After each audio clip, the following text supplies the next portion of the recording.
Y vio Dios todo lo que había hecho, y aquí que era bueno en gran manera. Y fue la tarde y la mañana el día sexto. Terminamos el capítulo número 1 de Génesis. Al fin. Terminamos el capítulo número 1 de Génesis. Muy bien, empecemos.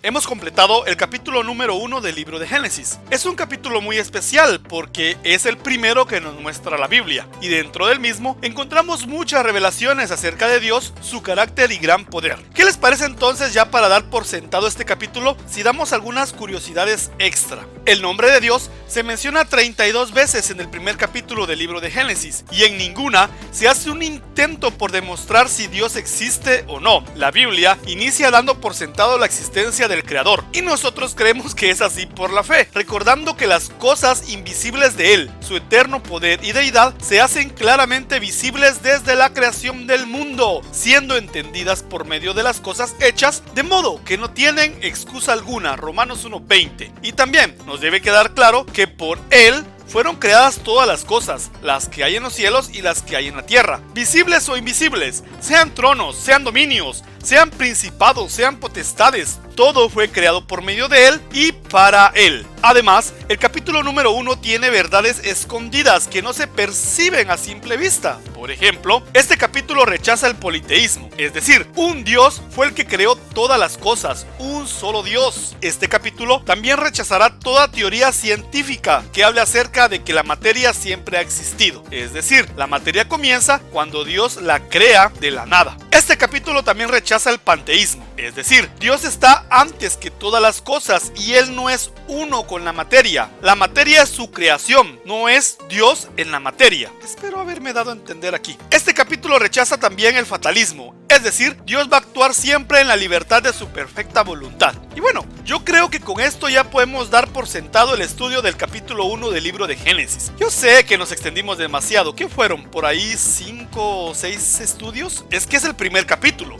Este capítulo funciona como una base para la construcción del estudio bíblico. Ahora, en el estudio de hoy, iniciaremos con el capítulo número 2 y trataremos de aclarar algunas dudas que existen en relación a este nuevo capítulo. ¿Cuántas veces he dicho la palabra capítulo? Bueno, ya sin nada más que decir entonces, bienvenidos. Esto es un estudio de Proyecto Contracultura. ¡Comencemos!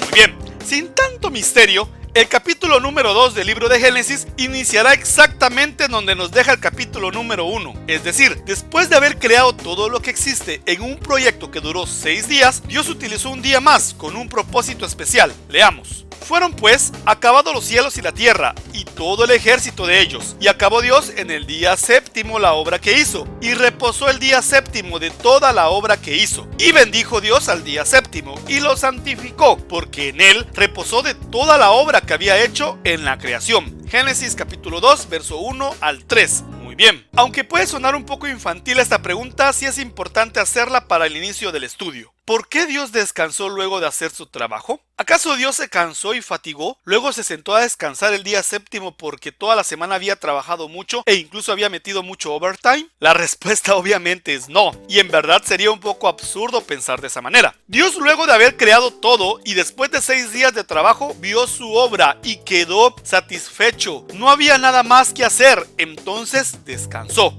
¿Por qué? Porque Dios nos enseña que el trabajo es una bendición, pero el reposo después de trabajar también lo es. ¿Cuántas veces podríamos decir en la noche cuando nos vamos a acostar: hoy trabajé lo que tenía que trabajar, me merezco un buen descanso, me merezco el sueño que tengo y me merezco mi almohada? Por supuesto, cuando estudiemos el libro de Éxodo y en estudios posteriores, vamos a analizar de mejor manera el séptimo día o el día de reposo, como le llamaría el pueblo de Israel. Solo vamos a dar un pequeño detalle que Jesucristo dice acerca del día de reposo. En Marcos capítulo 2 y verso 27 dice lo siguiente: también les dijo, el día de reposo fue hecho por causa del hombre, y no el hombre por causa del día de reposo. Jesús fue muy claro, dijo que el día de reposo fue hecho por causa del hombre, para que aparte de descansar de sus labores, podamos agarrar ese día especial para poder centrar nuestros pensamientos y acciones en Dios. El séptimo día Dios lo bendijo y lo santificó, pero no olvidemos, y lo vuelvo a repetir, el día de reposo fue hecho por causa del hombre. Es decir, para Dios es más importante el hombre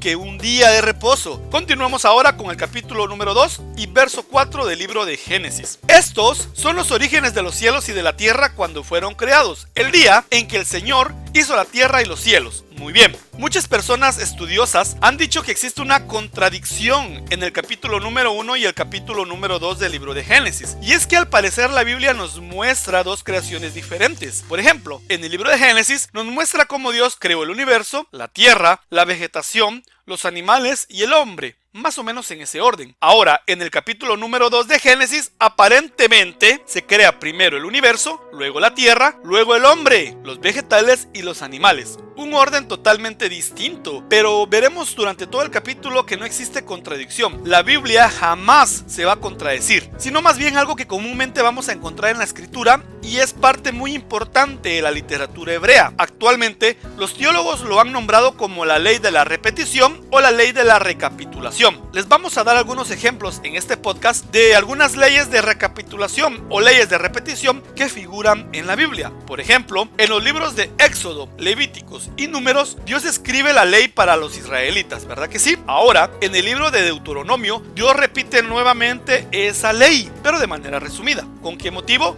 Pues para las nuevas generaciones del pueblo de Israel, aquellas que no fueron esclavos en Egipto. Otro ejemplo claro de la ley de recapitulación son los evangelios. Existen 4 evangelios que relatan la vida de un solo hombre, Jesucristo. Los 4 hablan de lo mismo, Jesucristo. Pero por muy parecidos que sean, cada evangelio tiene su esencia propia y nos muestra una versión diferente de la vida de Jesucristo. También tenemos casos de recapitulación y repetición en los libros de Samuel y Reyes al compararlos con los libros de Crónicas. A muchos salmos también se le aplica la ley de repetición. Y luego veremos cómo se aplica esta ley cuando analicemos las generaciones en las familias que figuran en la Biblia. Ya ven, existe mucha ley de repetición o ley de recapitulación en la Biblia. Pero la pregunta sería, ¿cómo aplicamos esta ley teológica en el capítulo número 1 y el capítulo número 2 de Génesis? Observemos. El capítulo número 1 completo y el capítulo número 2 hasta el verso 3 de Génesis nos relata la creación de todo lo que existe, ¿verdad que sí? Una obra ordenada que duró 6 días más el día de descanso, es decir, 7 días. A esto le llamaremos para cuestiones de este estudio el relato general de la creación. Lo repito otra vez. El relato general de la creación, ¿ok? Ahora, el capítulo número 2, verso 4 en adelante, nos hablará únicamente del día 6 del relato general de la creación. Únicamente nos relata el 6º día. Desde ahí entonces vamos a ver que no existe contradicción en la Biblia, sino más bien una recapitulación de los hechos. El autor relata los 7 días de la creación en el capítulo 1 y luego retrocederá al día 6 para darnos mayor detalle acerca de lo que Dios creó en ese día. ¿Y qué creó Dios en el día 6? Por supuesto, al ser humano. Bueno, y para poder entender y aclarar esta falsa contradicción que incluso aparece en Wikipedia como una contradicción bíblica, imagínense en Wikipedia, vamos a analizar verso por verso del capítulo 2 y buscar las palabras claves con su significado en el idioma materno de la Biblia. Pero esto lo vamos a dejar para el siguiente estudio, porque yo creo que por ahora es más que suficiente. Y muy bien, el podcast y estudio bíblico termina por hoy, pero la obra continúa. Así que si les gustan los estudios bíblicos, nos pueden apoyar con un like o un corazoncito si están en Castbox